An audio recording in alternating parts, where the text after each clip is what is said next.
C'était une journée qui a été voulue par les organisateurs, par le comité d'organisation qui était formé de la plateforme interreligieuse, de gens de la commune et de l'association d'Ituria.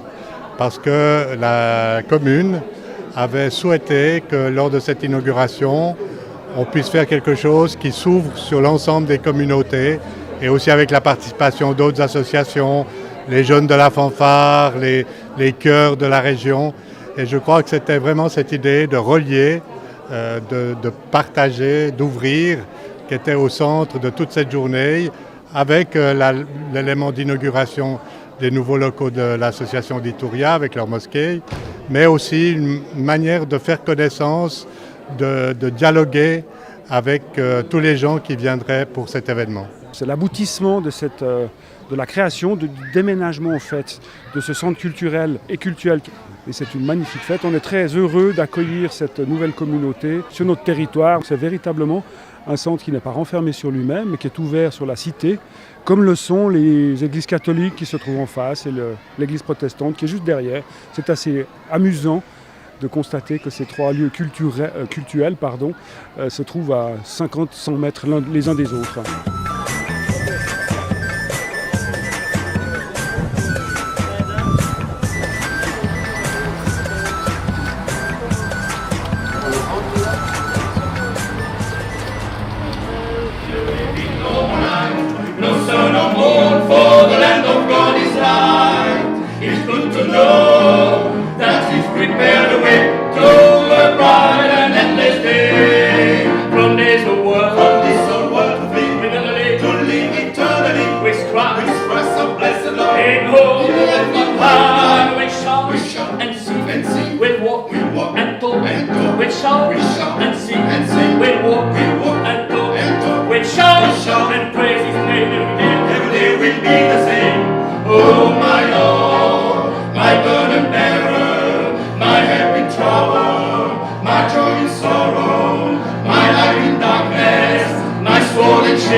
D'Ituria s'est créé en 2005, donc vous voyez, ça fait bientôt 16 ans, plus de 16 ans.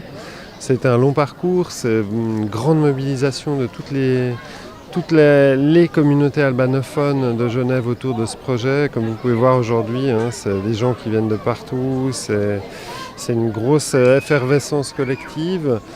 Beaucoup d'émotions aussi parce que cet accueil de la commune de Plan-les-Ouates, cette ouverture, tout le travail qui a été fait en amont de l'ouverture de ce centre est important pour pouvoir réussir une journée comme aujourd'hui, avec évidemment les membres de la plateforme interreligieuse. Il y a eu beaucoup de dialogues. Nous aussi, on a accompagné ça depuis très longtemps. Donc je pense que c'est un moment aujourd'hui un moment important qu'on vit aujourd'hui.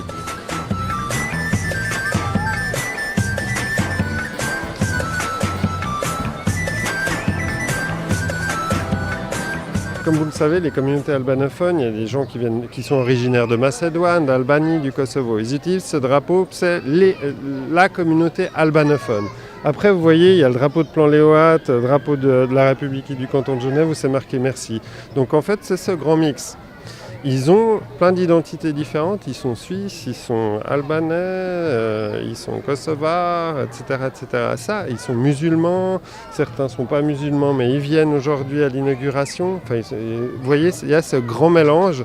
Ils le font avec ouverture, avec responsabilité, avec pragmatisme, et ils vivent leurs multiples appartenances de manière très constructive. J'insiste sur un fait important, c'est qu'ils ont remis aujourd'hui une charte aux autorités de la commune, une charte qui spécifie justement qu'ils considèrent que le cadre juridique genevois et suisse, ces deux constitutions, sont supérieures aux enjeux religieux. Je suis fraîchement heureux parce que cela fait maintenant à peu près une trentaine d'années que j'attends que ce centre naisse, parce que j'ai rencontré les Albanais au début quand ils souffraient justement de ce qui se passait dans leur pays. Et à l'époque, j'étais à la mosquée, je leur avais offert un endroit pour qu'ils puissent s'y réunir.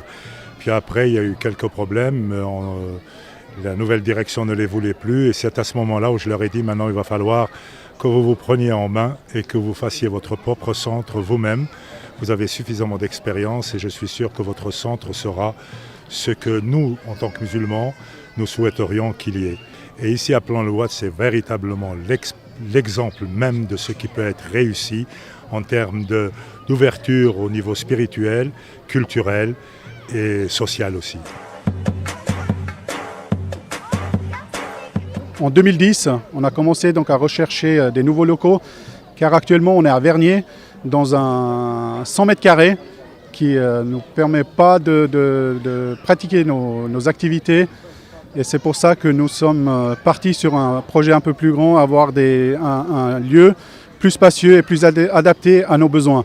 Et tout ça, donc, ce qu'on voit derrière nous, ça a été fait à 90% par les bénévolats des entreprises albanophones de Genève.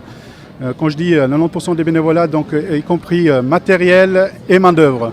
Il y a eu environ 800 familles qui ont participé à la construction, si on veut, à la rénovation de ce bâtiment et à l'achat du bâtiment. Il y a une salle de prière, mais il y a bien d'autres activités qui se passent au sein de notre centre. Il y a un restaurant qui va être ouvert à tout public, sans exception, donc tout le monde peut venir prendre un plat, boire un café, un musulman, non-musulman, un croyant, non-croyant, donc sont les bienvenus. À l'intérieur de nos locaux, on trouve également une bibliothèque. Et il y a des classes pour l'apprentissage de la langue française, l'apprentissage de la langue albanaise, donc pour nos générations, donc les jeunes générations. Aujourd'hui, c'est la grande fête et comme vous pouvez le voir, il y a tout le monde qui sont là. On voit la joie sur notre communauté qui règne vraiment. Tout le monde sont heureux et c'est vraiment quelque chose, c'est un rêve qui se réalise. Nous avons eu beaucoup de choses différentes avec les gens qui sont venus pour la partie officielle, mais aussi avec les enfants qui ont pu jouer, faire une chasse au trésor dans les différents lieux. Et tout ça fait qu'effectivement, on s'est croisés. Et c'était le but de la journée. On ne s'est pas seulement croisés, on s'est salués, on s'est reconnus.